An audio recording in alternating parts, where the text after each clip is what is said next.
चलिए खबरों की शुरुआत करेंगे। जिला पुलवामा के नेहामा गांव में आज नामालूम मिलिटेंटों ने एक गैर रियासती मजदूर को गोली मारकर हलाक कर दिया है।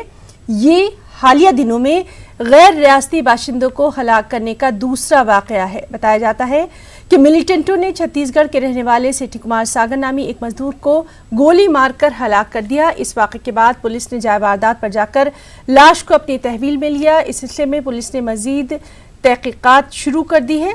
वाज़ेह है कि महलूक एक ईंट भट्टे में बतौर मजदूर काम कर रहा था और काबिल जिक्र है कि चंद रोज कबल ही मिलिटेंटों ने जिला शोपियां में राजस्थान के एक ट्रक ड्राइवर को हलाक कर दिया था और सेब से लदी ट्रक को भी नजरआतिश कर दिया गया था।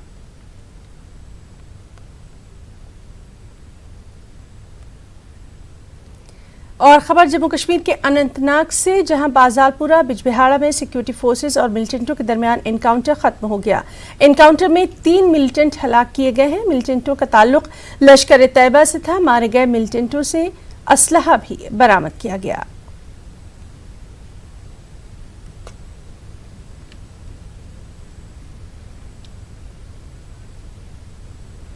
और GOC 15 को लेफ्टिनेंट जनरल KJS ढिल्लन ने कहा कि बिजबिहाड़ा एनकाउंटर में 3 मिलिटेंट हलाक हुए हैं। उन्होंने कहा कि मिलिटेंटों को उनके किसी भी नापाक अज़ाइम में कामयाब नहीं होने दिया जाएगा। ट्रक ड्राइवर की हलाकत से मुताल्लिक सवाल के जवाब में ढिल्लन ने कहा कि किसानों, काश्तकारों और मेवा कारोबार से जुड़े तमाम अफराद को माकूल सिक्योरिटी फराहम की जाएगी। ट्रक का ड्राइवर था, he was from Rajasthan and वो अपने बच्चे पालने के लिए घर से दूर निकला है। अपनी मेहनत मजदूरी की कमाई करके, नेक कमाई, जो कि धर्म भी बोलता है कि नेक अपने हाथों से कमाई करने के लिए, वो जब यहाँ पर आता है और यहाँ पर उसका कसूर सिर्फ इतना है कि वो एक लोकल किसान के जो फूड प्रोड्यूस है, जो सेब हैं, उसको ट्रांसपोर्टेशन करने के लिए, अच्छी कीमत दिलाने के लिए वो अपने ट्रक का इस्तेमाल कर रहा है। लेकिन उसको गोली मार के उसकी मौत या हलाक कर दिया जाता है। उसके ट्रक को आग लगा दी जाती है। और जो किसान है, आज क्योंकि हम बच्चों के साथ में थोड़ा इंटरेक्शन कर रहे थे, किसान के लिए उसकी जो खेती है, उसकी जो फसल है, वो बच्चों के बराबर है।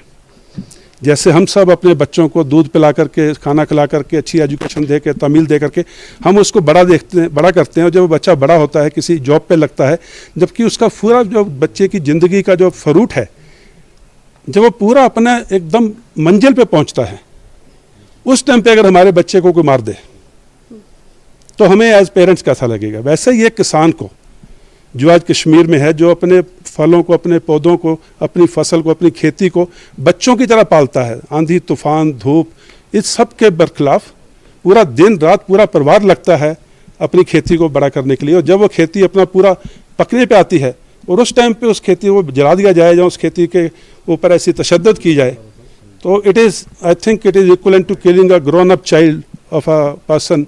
For a farmer it couldn't be anything worse than this, and I feel for the farmers and I assure the farmers of Kashmir that all possible and security will be provided. They will be allowed to reap the harvest. They will be allowed to sell their fruits to whomsoever they want to, including NAFED, the initiatives of government. And I would ensure that the security to all the farmers of Kashmir, or the apple growers and others also, all the people who want to indulge in the entrepreneurship or the business will be provided by the state, and this is our responsibility. जाते हैं 40 साल से Congress party 1 rank 1 pension नहीं देती थी। मोदी सरकार ने पहले ही साल सेना के जवानों को 1 रैंक 1 पेंशन देकर 8,000 करोड़ रुपया सेना के जवानों के अकाउंट में पहुंचाने का काम। मित्रों, हमारा हरियाणा बेटियों की कम होती हुई संख्या से बदनाम हुआ था। मोदी जी ने यहां आकर अपील की, बेटी बचाओ बेटी पढ़ाओ, और नतीजा ये निकला कि आज बेटे के लगभग बरोबर बेटियां हरियाणा में है। मैं हरियाणा की माताओं को 2 हाथ जोड़कर प्रणाम कर कर बधाई देना चाहता हूं कि आपने बेटियों को नया जीवन देने का काम किया है। पूरे हरियाणा के अंदर हमने केरोसिन मुक्त हरियाणा बनाने का काम किया है। ढेर सारे विकास के काम किए। मैं आज यहां से हुड्डा साहब को पूछना चाहता हूं, हुड्डा जी 10 साल तक आपकी सरकार थी, केंद्र में भी आपकी सरकार थी, आपने हरियाणा को क्या दिया? मित्रों, वो वोट लेने आए तो हिसाब लेकर आना चाहिए या नहीं आना चाहिए? बताओ भाई, आना चाहिए या नहीं आना चाहिए? अरे हुड्डा साहब, हिम्मत है तो पानीपत के चौराहे पर आ जाओ, मेरा युवा मोर्चे का कार्यकर्ता हिसाब लेकर आएगा। आपके 50 साल और हमारे 5 साल ज्यादा अच्छे हैं। मित्रों, केंद्र में कांग्रेस की सरकार थी, हरियाणा में कांग्रेस की सरकार थी। 13वां वित्त आयोग आया, 13वें वित्त आयोग के अंदर उन्होंने हरियाणा को 22,900 करोड़ रुपया दिया था। मैं फिर से बोलता हूं, कितना दिया था? 22,900 करोड़। नरेंद्र मोदी सरकार आपने बना दी, यहां मनोहर लाल खट्टर सरकार बना दी। 14वां वित्त आयोग आया और 5 साल के अंदर नरेंद्र मोदी जी ने 22,900 से बढ़ाकर 1,17,028 करोड़ रुपया देने का काम किया। मित्रों, कहां 22,000 और कहां 18,000? 1,17,000। मित्रों, 2.5 गुना पैसा दिया है। मुद्रा बैंक में 17,000 करोड़, रेलवे के लिए 6,500 crore, Kundli Manesar highway 10,500 crore, smart city 190 crore, cancer institute Jhajjar में 2,035 करोड़, अमृत मिशन 2,300 करोड़, फसल बीमा योजना 2,400 करोड़, नेशनल हाईवे 3,500 करोड़। ढेर सारे काम। मैं अगर काम गिनाने बैठ जाऊं तो मित्रों, ये सभा 1-2 घंटे की नहीं चलेगी। 7 दिन की भागवत सप्ताह बिठाऊंगा तो भी काम समाप्त नहीं होगा। इतने काम विकास के हमने करने का काम किया है। परंतु मित्रों, कांग्रेस की सरकार ने क्या किया? मुझे बताओ। कांग्रेस की सरकार 3D के सिद्धांत पर चलती थी। 3D में क्या था? पहला डी दरबारियों की सरकार, दूसरा डी दामाद की सरकार और तीसरा डी दामाद के दलालों की सरकार। हरियाणा के किसानों की जगह हरियाणा के किसानों की भूमि दिल्ली के दरबार के दामाद को देने का पाप हरियाणा के मुख्यमंत्री हुड्डा जी ने किया था और हमारे मनोहर लाल जी ने विकास को आगे ले जाने का काम किया है। मित्रों, आज हरियाणा कभी चौटाला, कभी हुड्डा, कभी हुड्डा, कभी चौटाला, उससे मुक्त हो गया है। चौटाला साहब की सरकार आती थी तो गुंडागिरी होती थी, हुड्डा जी की सरकार आती थी तो भ्रष्टाचार होता था। अब मनोहर लाल खट्टर की सरकार आई है, ना गुंडागिरी है ना भ्रष्टाचार है, सबका विकास हो रहा है, सबका साथ मिल रहा है। तो हरियाणा के पानीपत में अमित शाह अवामी रैली से खिताब कर रहे हैं। यहाँ उन्होंने कांग्रेस पर जमकर निशाना साधा और अपनी हुकूमत की हुसूलियाबियां भी गिनवाई। और अब हम बात करेंगे बाबरी मस्जिद हक मिल्कियत मामले की।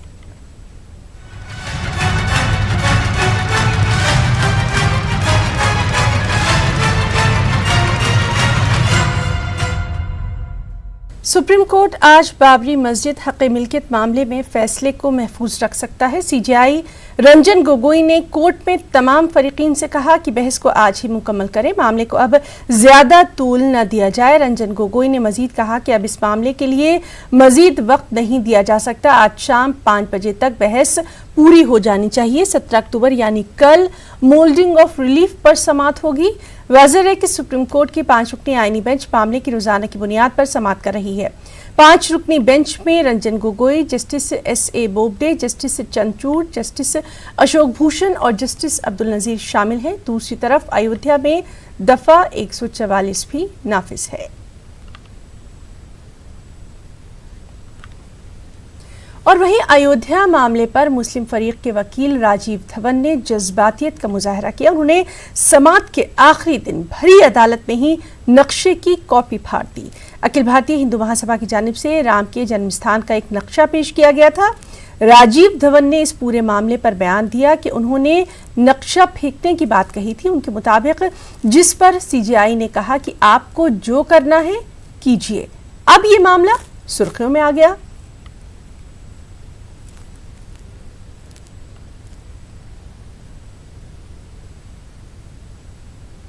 तो आप अपनी बात पर कायम हैं? देखिए, अभी जमीन छोड़ने की कोई बात ऐसी है नहीं, क्योंकि लोग अब जो है अभी जो है ये बात कोर्ट में रखेंगे। अब कोर्ट एक्सेप्ट करे ना करे वो जिम्मेदारी कोर्ट की है। जो कोर्ट कहेगा उसको हम मान लेंगे। तो आप तो अपनी तरफ से कायम है ना, आप तो मुकदमा लड़ ही रहे हैं। भाई बिल्कुल कायम। अगर मुकदमा ना होता तो जो है फैसले के लिए आज आखिरी दिन है। आज कोर्ट अपनी फाइल बंद करने जा रहा है। सुनवाई 1 महीने के अंदर में हो जाएगी, पूरी हो जाएगी, कोर्ट फैसला दे देगा। आपको लगता है कि मीडिएशन कमेटी की बात आप सुप्रीम कोर्ट मानेगी? ये कोर्ट की जिम्मेदारी है। कोर्ट अगर माने तो हमें कोई इतराज नहीं है। श्री राम पंचू की तरफ से कहा जा रहा है कि एक पत्र दिया गया सुन्नी वक्फ बोर्ड के चेयरमैन की तरफ से। अगर श्री राम पंचू की तरफ से कोई पत्र दिया गया है तो उस पर जो है कोई बुराई नहीं है। अगर वो जो है उस सामने आते हैं, इस मसले को तय कराते हैं तो हमें कोई इतराज भी नहीं है। लेकिन वो जमीन का दावा छोड़ रहे हैं। अब क्या करते हैं क्या नहीं करते हैं, अभी कोई बात की सच्चाई नहीं है। तो देखा, ये थे इकबाल अंसारी थे। इकबाल अंसारी ने साफ तौर पर यह कहा कि जो कोर्ट करेगा उसको हम मानने को तैयार है। मीडिएशन कमेटी की तरफ से कोई पत्र श्री राम पंचू की तरफ से दिया गया है तो वो भी अदालत तय करेगी, उसे एक्सेप्ट करती है या नहीं स्वीकार नहीं करती। ये सब कोर्ट के मसले पर है। हमने अपने अधिवक्ता से बात की, उन्होंने इस बात से अभी फिलहाल किनारा कसा है और जो मसला है वो कोर्ट में और कोर्ट ही तय करेगी कि आखिर क्या होना चाहिए और क्या नहीं होना चाहिए। Bureau journalist Akhilesh Sadajit Singh, news 18 Ayodhya. नाज़रीन, इस वक्त हमारे साथ मौजूद हैं हमारे साथी खुर्रम शहजाद, जो कि तमाम तर मामले पर लगातार नज़र रखे हुए हैं, और बहुत ही ख़ास मेहमान फ़ोन लाइन पर मौजूद हैं कासिम रसूल इलियास साहब, जो कि रुकन हैं मुस्लिम पर्सनल लॉ बोर्ड के। सबसे पहले कासिम रसूल इलियास साहब, आपसे जानना चाहेंगे जिस तरह से आज की तमाम तर कार्रवाई रही है, आज कई चीज़ें जो हैं वो सुर्खियाँ बनी रही, आपका पहला रिएक्शन जानना चाहेंगे। देखिए, पहली बात तो यह है कि जो कुछ न्यूज चैनल पर आ रहा है अब तक कोर्ट में वो कोई चीज पेश नहीं हुई है। ये बात जो कही जा रही है कि सुन्नी सेंट्रल वक्फ बोर्ड आज अपना एक एफिडेविट दाखिल करने वाला है और वो इस केस से विड्रॉ करना चाहता है, तो पहली बात तो ये है कि दोपहर तक जितनी सुनवाई है उसमें इस तरह का कोई हलफनामा या कोई एफिडेविट दाखिल नहीं किया गया। दूसरी बात यह है कि अगर इस तरह कोई हलफनामा आता भी है तो ये देखा जाएगा कि उसके जो टेक्निकल रिक्वायरमेंट्स है वो पूरे हुए या नहीं है। इसलिए कि हलफनामा दाखिल करने से पहले सुन्नी सेंट्रल वक्फ बोर्ड को अखबार में नोटिफिकेशन देना होगा कि हम इसमें से विड्रॉ करना चाहते हैं। दूसरी बात यह है कि ये सुन्नी सेंट्रल वक्फ बोर्ड के सिर्फ चेयरमैन के तरफ से यूनिलैटरल डिसीजन नहीं लिया जा सकता, बल्कि पूरे वक्फ बोर्ड को यूनानिमस डिसीजन लेना पड़ेगा, तभी जाकर ये इसकी हैसियत होगी, कानूनी हैसियत होगी। बहरहाल मसला ये है कि इस वक्त तक के इस तरह का कोई एफिडेविट कोर्ट में दाखिल नहीं किया गया। ये बात कही जा रही है कि मीडिएशन कमेटी के तरफ से ये चीज आ रही है, तो मीडिएशन कमेटी से पार्टी ही नहीं है, वो कैसे आ सकती है इसके अंदर? जी, और हमारे साथ खुर्रम भी मौजूद हैं जो कि तमाम तर चीजों पर नजर रखे हुए हैं। खुर्रम, आपसे अभी अपडेट चाहेंगे इस वक्त का।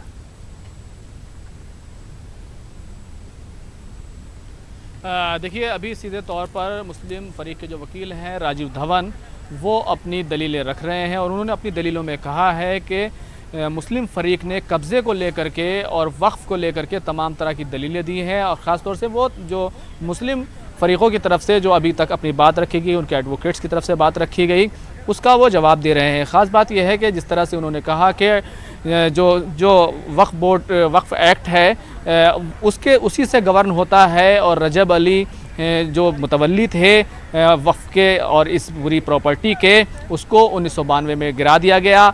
23 रुपए की ग्रांट वो सरकार से लेते रहे थे। तो ये सारी चीज़ें रिकॉर्ड में मौजूद हैं और वो दलील देने की कोशिश कर रहे हैं कि मुस्लिम फरीक के पास मिल्कियत को लेकर के बराबर के सबूत मौजूद हैं। तो ये अभी पूरे तौर से ये सारी बहस चल रही है। अभी 2 घंटे का वक्त बचा है, 5 बजे तक सुनवाई होनी है और इसमें मॉडलिंग ऑफ रिलीफ के तहत भी बात होनी है। तो देखा जाना चाहिए कि जिस तरह की बात की जा रही है कि सुन्नी वक्फ बोर्ड अपना केस वापस ले रहा है, सालसी कमेटी की तरफ से रिपोर्ट दाखिल की गई है और अपना दावा छोड़ने की बात की गई है। अगर ये बात सामने आती है तो ये मॉडलिंग ऑफ रिलीफ में सामने आ सकती है, क्योंकि एक तरह से सेटलमेंट की बात है। लेकिन जिस तरह से आखिरी मरहला है तो उसमें बहुत कम इम्कान है इस बात का कि सुप्रीम कोर्ट इस तरह की किसी चीज़ को अलाउ करेगा, क्योंकि इससे ये केस मज़ीद आगे खिंचेगा और चीफ जस्टिस ऑफ इंडिया वो अगले महीने रिटायर हो रहे हैं। इसलिए उन्होंने इस पूरे केस को शायद वो चाहेंगे कि इस पूरे केस को फाइनल करके ही वो इससे अलग हो। तो बहरहाल अब आज आखिरी सुनवाई है और सारी चीज़ें जो हैं डेवलपमेंट हैं वो धीरे धीरे अब आगे बढ़ रहा है और अब दलीलें जो है जो तमाम लोगों को हैं वो पूरी करनी है ना। जी खुर्रम, जिस तरह से अभी हम कासिम रसूल इलियास साहब से बात कर रहे थे, उन्होंने इस तरह की किसी भी बात से इनकार किया है और लगातार ये बात आ रही है कि ये सिर्फ अभी तमाम तर चीज़ें जो हैं ये सिर्फ सामने आई हैं, हकीकी बुनियाद कुछ भी नहीं है। देखिए, अभी तक जिस तरह से समाअत हुई है पूरे मुकदमे की, उसमें सुप्रीम कोर्ट में इस तरह का जिक्र तक नहीं आया है। इसीलिए मैं कह रहा था कि अगर इस तरह की कोई बात है वो मॉडलिंग ऑफ रिलीफ में ही हो सकता है सामने आए, लेकिन अभी तक चाहे वो शाहिद रिजवी हो, चाहे वो शकील अहमद सैयद हो, जो सुन्नी वक्फ बोर्ड के वकील हैं, उन्हें कोर्ट को बताना होगा, तमाम फरीकों को बताना होगा, नोटिस देना होगा। उसके बाद ही इस तरह की बात की जा सकती है, केस वापस लिया जा सकता है, अपना दावा छोड़ा जा सकता है। और उससे पहले जो बोर्ड पूरे तौर से एक रेजोल्यूशन पास करके आएगा, उसके बाद ही इस तरह का कोई कदम उठाया जा सकता है। तो बहरहाल अब इस तरह की कोई चीज़ नहीं है। अब जो दलीलें हैं वो मुस्लिम फरीक की तरफ से वो पूरी की जा रही हैं और जो हिंदू वकीलों ने जो दलीलें दी हैं उनका जवाब जो है राजीव धवन दे रहे हैं और ये बताने की कोशिश कर रहे हैं कि 1992 में जो प्रॉपर्टी तोड़ी गई वो मुस्लिम फरीक की थी और उसको 5 दिसंबर 1992 के तौर पर उसको वापस किया जाना चाहिए। ये कोर्ट के सामने वो अपना मौक़िफ़ पेश कर रहे हैं, है ना। जी, हमारे साथ कासिम रसूल इलियास साहब भी मौजूद हैं। इलियास साहब, आपसे ये जानना चाहेंगे, जिस तरह से अब बिल्कुल आखिरी लम्हा आ गया है, तमाम तर चीज़ें हो चुकी हैं और ये जो बातें लगातार निकलकर सामने आ रही हैं, इनके कोई मायने अब शायद नज़र नहीं आते, क्योंकि जो एक मौक़िफ़ रखा गया था उस पर ही आप लोग जो है वो आज भी कायम हैं। देखिए, पहली बात तो ये समझना चाहिए कि बाबरी मस्जिद का जो केस चल रहा है सुप्रीम कोर्ट में, उसमें हमारे वकीलों ने, खासतौर से डॉक्टर राजीव धवन ने बहुत पूरी ताकत और कुव्वत से अपना मौक़िफ़ रखा है। हक़ायक़ और शवाहिद पेश किए, दस्तावेज़ात पेश किए, पूरे रिकॉर्ड पेश किए और ये साबित किया कि इस किसी भी चीज़ से ये साबित नहीं होता कि वहाँ कोई मंदिर था जिसको तोड़ के मस्जिद बनाई। नंबर 2, दूसरी बात उन्होंने ये कही कि अयोध्या के अंदर जो खुदाई हुई थी उस खुदाई में भी ये नहीं कहा गया कि यहाँ कोई मंदिर था जिसको तोड़ के मस्जिद बनाई गई। तीसरी बात उन्होंने ये कही कि ट्रैवलर्स के रिकॉर्ड है, वो ट्रैवलर्स के रिकॉर्ड बुनियाद नहीं बनते हैं और ट्रैवलर्स के रिकॉर्ड में जो बातें कही गई हैं वो भी हेयरसेज है। इनसे सुनी सुनाई बातों पर उन्होंने कहा कि हाँ, ये जगह कहा जाता है कि राम जन्मभूमि है वगैरह वगैरह। तो कोई दस्तावेजी सबूत नहीं पेश किया गया। और जहाँ तक आस्था की बात है, 1989 से पहले आस्था की बात भी नहीं कही जा रही थी। 1989 में राम जन्म भूमि न्यास की तरफ से केस फाइल किया गया, जिसको एडमिट किया गया। उसी केस में पहली बार आस्था की बात छेड़ी गई है। 1949 तक के, जब तक के मस्जिद के अंदर मूर्तियां नहीं रखी गई थी, उस वक्त तक के यहाँ पे बराबर 22 दिसंबर 1949 तक के नमाज होती रही है। और पूरे रिकॉर्ड ये बताते हैं, हमने तमाम दस्तावेजात दिए हैं, जो मेंटेनेंस मिलता था ब्रिटिश सरकार की तरफ से, जो उससे पहले मुगलिया दौर तक मिलता था, उस सब के रिकॉर्ड कोर्ट के सामने पेश किए हैं। एक एक चीज डॉक्यूमेंट हमने कोर्ट के सामने रखा है, हक़ायक़ रखे हैं, शवाहिद रखे हैं। और दूसरी जानिब पर सिर्फ आस्था है और आस्था भी बेबुनियाद है, उसकी कोई बुनियाद फराहम नहीं की गई है।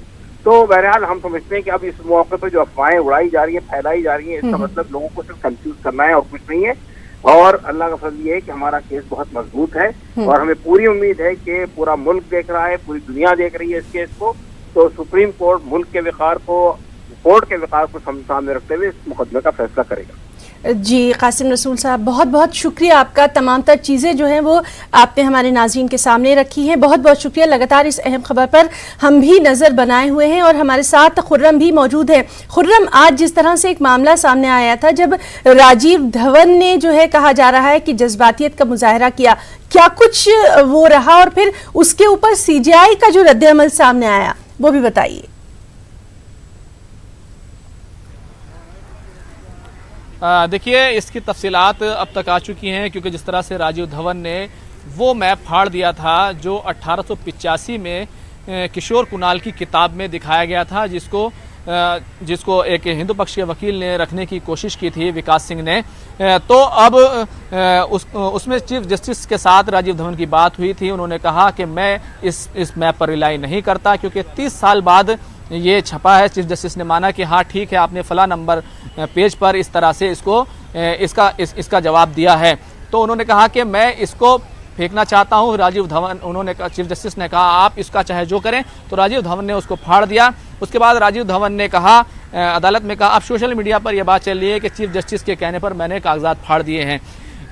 तो बहरहाल ये पूरा एक मामला है जो अदालत में आज ये पूरा ड्रामा हुआ। जहां तक उस मैप की बात है, वो मैप पहले से अदालत की जानकारी में है और हमने देखा है कि वो डॉक्यूमेंट्री एविडेंस की बुनियादों पर उस मैप को बनाया गया है और उसमें जो गुंबद है मेन बिल्कुल बीच में, वहां पर दिखाया गया है कि यहाँ पर भगवान राम का जन्म हुआ था। सीता रसोई उसके दाईं साइड में है और राम चबूतरा सहन में मस्जिद के अंदर मौजूद है। तो ये और इसी तरीके से परिक्रमा करने का भी जो है एक दायरा वहां पर बनाया गया है। तो ये सारी चीजें हुई हैं। अभी राजीव धवन अदालत में वो ये दलील दे रहे हैं कि क्योंकि ग्रांट दी गई थी बाबरी मस्जिद के लिए, बाबर ने जब इसको बनवाया था तो न सिर्फ गांव बल्कि गांव दिया गया था, ग्रांट दी गई थी और ग्रांट उसी शख्स को दी जाती है जिसका मालिकाना हक होता है। खासतौर से PN मिश्र जो हैं, उनकी दलील को राजीव धवन ने जो है मज़ाका खेज करार दिया। हालांकि इस पर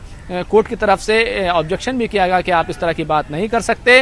इस पर PN मिश्र ने यह भी कहा कि मैं 2 किताबें लिख चुका हूं। तो राजीव धवन ने कहा कि आप भले ही 2 किताबें लिख चुके हैं, लेकिन जिस तरह की बात की जा रही है आपको मालिकाना हक की और मिल्कियत की जानकारी नहीं है, क्योंकि मिल्कियत इससे साबित होती है जिसको ग्रांट दी जाती थी वो मालिक को दी जाती थी। और फैजाबाद की जो निचली अदालत है 1886 में हिंदू फरीक का जो मंदिर होने का दावा था उसको खारिज कर चुकी है और उस पर हिंदुओं ने कोई बाद में ऑब्जेक्शन भी नहीं किया, यानी उसके खिलाफ अपील भी नहीं की। तो इस तरह की दलीलें कोर्ट रूम में चल रही हैं और जिस तरह की दलीलें हिंदू पक्ष के एडवोकेट्स की तरफ से दी गई थी वो उनका जवाब राजीव धवन लगातार दे रहे हैं। जी खुर्रम, और लगातार हम भी इस अहम खबर पर नजर रखे हुए हैं। अब से कुछ ही देर बाद तमाम तर चीजें जो है वो भी सामने आ जाएंगी और क्या कुछ रहेगा उस पर लगातार अपडेट देने के लिए आपका बहुत बहुत शुक्रिया खुर्रम। रुकना चाहेंगे एक ब्रेक के लिए।